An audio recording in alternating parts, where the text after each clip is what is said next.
Have a good day, class 10 student. Now today your social science subject, chapter number first, geography part, page number 6. The land under permanent pastures has also decreased. जो land हम लोगों के nature में था, जिसमें पास्टोरलाइज्ड means agriculture या cultivation हो रहा था, ऐसा लैंड दिन ब दिन डिक्रीज होता जा रहा है. We all know about that. How are we able to feed our huge cattle population on this pasture land? And what are the consequences of it?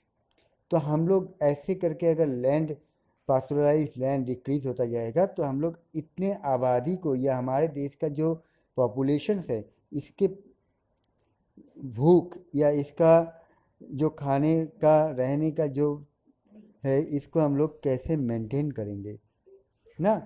तो इस यही है question. Most of the other than the current fallow land are either of poor quality और the cost of cultivation of such land is very high. और बाकी जो land पड़ा है बचा है जो हम लोग यूज़ नहीं कर रहे हैं उसमें से ज़्यादा क्या होता है ना, उसका उस लैंड का क्वालिटी बहुत ही ख़राब होता है, या तो फिर वहाँ पे खेती बाड़ी या एग्रीकल्चर करने में ज़्यादा से ज़्यादा कॉस्टिंग या खर्चा ज़्यादा हो जाता है. Hint, this land are cultivated once or twice in about 2 to 3 years, and if these are included in the net zone area, then the percentage of NSA in India comes to about 54% of the total reporting area. और अगर हम लोग उस area में agriculture करेंगे भी तो 1 से 2 बार ही कर पाएंगे, वो भी कितना ना 2 to 3 years, 2 से 3 साल छोड़ के 1 से 2 बार एग्रीकल्चर कर पाएंगे, उससे ज़्यादा नहीं कर पाएंगे.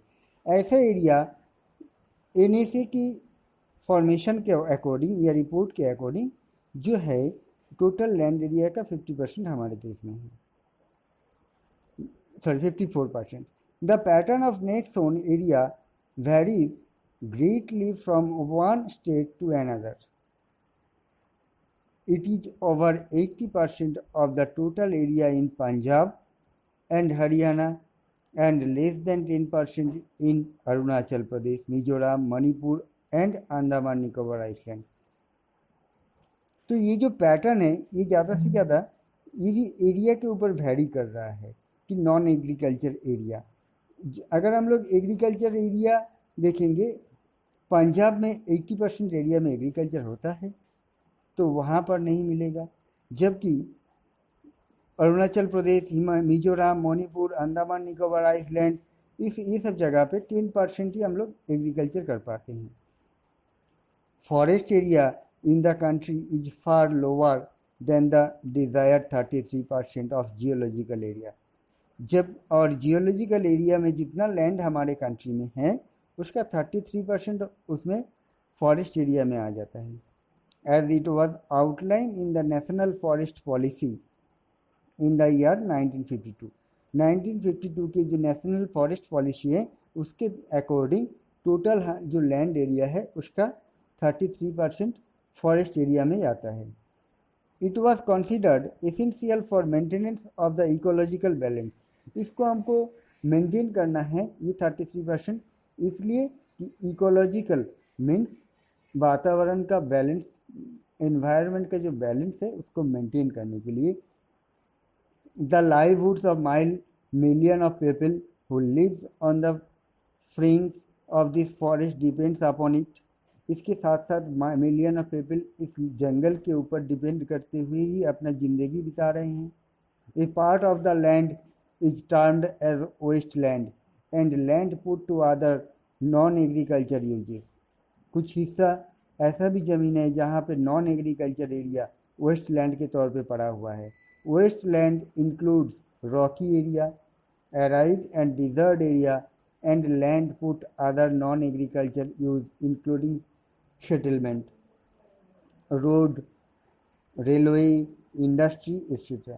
तो बाकी जो non uses non agriculture area है या वेस्ट लैंड के तौर पे हम लोग काउंट करेंगे जो पहाड़ माउंटेन हमारे देश में हैं या डिज़र्ट है, इसके साथ साथ जो फैक्ट्री बना है, रोड बना है, रेलवेज बना है या हम लोग घर बनाए हैं। ऐसा तो नहीं कि हम लोग घर के अंदर खेती बाड़ी करें, तो ये पॉसिबल नहीं है, या किसी इंडस्ट्री या रोड के ऊपर खेती बाड़ी करें। तो ये सब एरिया नॉन यूटिलाइज या नॉन एग्रीकल्चर एरिया के तौर पे जाना जाता है। Continuous use of land over a long period of time without taking appropriate measure of conserve and manage it। तो कंटिन्यूसली जो लैंड को हम लोग यूज कर रहे हैं उसमें भी प्रॉपर मेजरमेंट नहीं कर पा रहे हैं एंड मैनेज भी नहीं कर पा रहे। It has resulted in land degradation. इसके चलते हुए लैंड या ज़मीन का कमी होता जा रहा है। This in turn has serious repression on society and the environment. और इसी के चलते हुए हमारे समाज में और परिवेश में भी इसका इफेक्ट पड़ रहा है। Land degradation and conservation measure, कैसे हम लोग ज़मीन डिग्रेडेशन हो रहा है और उसको कंजर्वेशन आरक्षण करना, ज़मीन जो है वो कैसे ख़त्म हो रहा है और उसको कंजर्व करने का या स्टोर करने का क्या मेथड है, इसके बारे में अभी हम लोग पढ़ेंगे।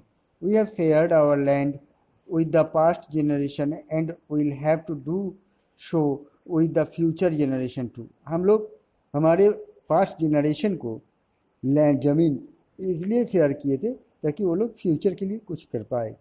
95% of our basic needs for food, shelter and clothing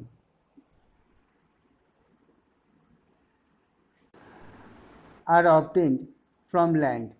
तो 95% basic need, we all know that our basic needs food, shelter, clothing, मतलब खाना, रहने की जगह और पहनने के लिए कपड़ा। ये 95% जो हमें कहाँ से मिलता है? लैंड से। Human activity have not only brought about degradation of land but have also aggravated the peace of natural forces to causes damage of land। not only human activity, मतलब ह्यूमन एक्टिविटीज़ के कारण सिर्फ land damage नहीं हो रहा है ये हम लोग नहीं कह सकते हैं। इसके साथ साथ natural forces like natural calamities, आंधी, तूफान, बाढ़ या वेरियस टाइप ऑफ अर्थक्वेक, ऐसे ही अगर हम लोग मानेंगे तो इसके चलते हुए भी लैंड का डिग्रेडेशन हो रहा है। At present there are about 130 million hectares of degraded land in India.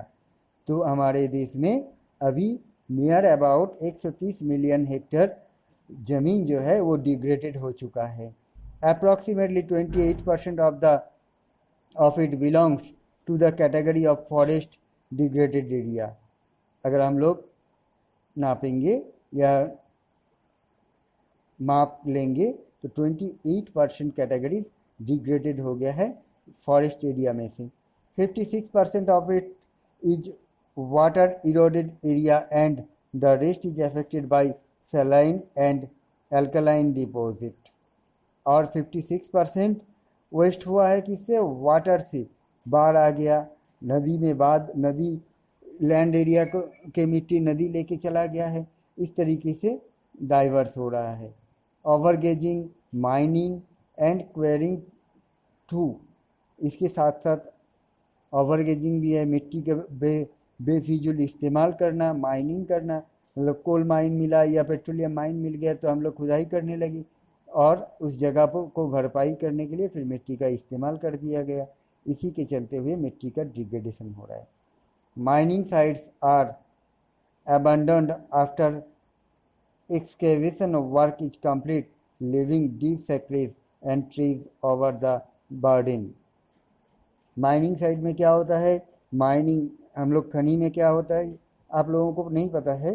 तो माइनिंग में जब कोल या पेट्रोलियम निकाल लिया जाता है उस एरिया तो खाली हो जाता है मिट्टी के नीचे, तो कोई नेचुरल डिजास्टर के बाद या तो और धीरे धीरे बहुत दिन चलते हुए लैंड एरिया का जो मिट्टी है वो बैठने लगता है, धीरे धीरे लो लैंड में जाता है। क्योंकि उस जो खाली एरिया है उसको फिल करने के लिए। तो ये एक बहुत बड़ा इशू है। In state like Jharkhand, Chhattisgarh, Madhya Pradesh and Odisha, deforestation due to mining have causes several land degradation. और ऐसा कुछ स्टेट है झारखंड, छत्तीसगढ़, मध्य प्रदेश, उड़ीसा, जहाँ पे फॉरेस्टेशन जंगल को काटा जा रहा है, क्योंकि उस एरिया में माइनिंग करना है। उस एरिया में माइनिंग मटेरियल्स बहुत ज़्यादा मिलता है। तो जब तक वो पेड़ पौधा काट के, जंगल काट के साफ नहीं होगा तो माइनिंग एरिया बना नहीं पाएंगे। In state like Gujarat, Rajasthan, Madhya Pradesh and Maharashtra, overgrazing is one of the main reason of land degradation. Madhya Pradesh, Gujarat, Rajasthan में, महाराष्ट्र में ओवरगेजिंग मतलब ज़रूरत से ज़्यादा वहाँ पर काम हो रहा है मिट्टी के ऊपर। In the state of Punjab, Haryana, western Uttar Pradesh, over irrigation is responsible for land degradation due to water lodging, leading to increase in silently and alkalinity in the soil।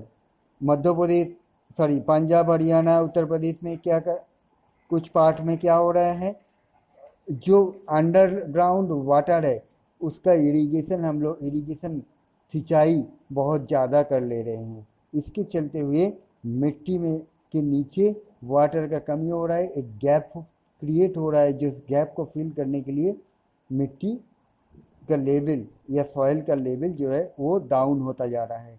The mineral processing like grinding of limestone for cement industry and calcite and soapstone for ceramic industry generated huge quantity of dust in the atmosphere। Cement factory या chemical industry या ceramic industry में क्या हो रहा है जो minerals लग रहा है लाइक लाइमस्टोन या सोपस्टोन, ये सब के वजह से एटमॉस्फेयर में बहुत ज़्यादा डस्ट फैल रहा है। It restricted the process of infiltration of water into the soil after it settled down on the land। तो मिट्टी के साथ साथ ये जमीन में जब जा रहा है, वाटर डाउन हो रहा है, वो मिट्टी भी खराब हो रहा है। मतलब जो डस्ट है वो डस्ट बारिश के साथ हो या जब भारी हो रहा है तब नीचे आ रहा है, मिट्टी के ऊपर लेयर बना रहा है, जो बहुत ही प्रॉब्लम क्रिएट कर रहा है। देयर आर मेनी छूट गया। In recent year industrial effluents as waste have become a major sources of land and water pollution in many parts of the country. और इसके साथ साथ हमारे देश में जिस तरीके से इंडस्ट्रियलाइजेशन हो रहा है, इसके चलते हुए वाटर लैंड दोनों ही डिस्टर्ब होता जा रहा है। There are many ways to solve the problem of land degradation.